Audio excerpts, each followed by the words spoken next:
Train যখন আবার line clear দিল, লাইন ক্লিয়ার দেওয়ার পর গাড়িটার স্টার্ট বন্ধ করে দিল। স্টার্ট বন্ধ করে দিয়ে পিছনের দিকে ড্রাইভার পিছনের দিকে আইসে তালা টালা মাইরে দিয়ে একদম এমনি বাগানতে চলে গেছে।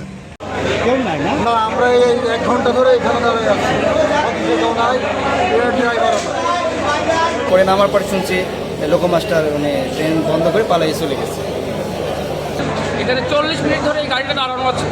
কেন দাঁড়ানো আছে আমরা প্রথমে মনে করছিলাম যে কষি হবে এই কারণে, কিন্তু পরবর্তী একটু চা খাইতে নেমে এখন সবাই অনেক কিছু শুনতে পাচ্ছি যে ড্রাইভাররা স্ট্রাইক করছে, আন্দোলন করতেছে। কোথায় আন্দোলন হচ্ছে? এখানে স্টেশন মাস্টারের কাছে আসলাম, খবর নিতে কেউ নেই। আসলে এই যে আমরা যে যাচ্ছি, যে এই যে ভোগান্তি পোহাচ্ছি, শুধু আমি না, দেখেন আপনি এখানে হাজার হাজার যাত্রী আছে, কিন্তু এই যাত্রীগুলোর এই যে হয়রানি হচ্ছে এর জবাব দিনটা কে দেবে আমাদের?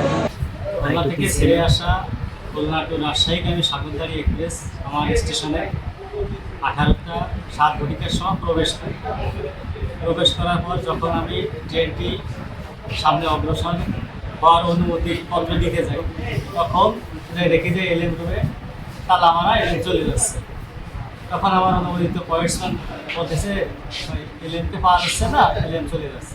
এলএম চলে যাচ্ছে কেন? বলছে আমাদের ধর্মঘট চলতেছে। এই বলে এলএম 1 ঘন্টা 15 মিনিট এলএমকে খুঁজে পাওয়া যাচ্ছিল। ট্রেনের সব যাত্রীরা মাস্টার রুমে এসে সব পরিস্থিতি তখন অস্বাভাবিক পর্যায়ে চলে যায়।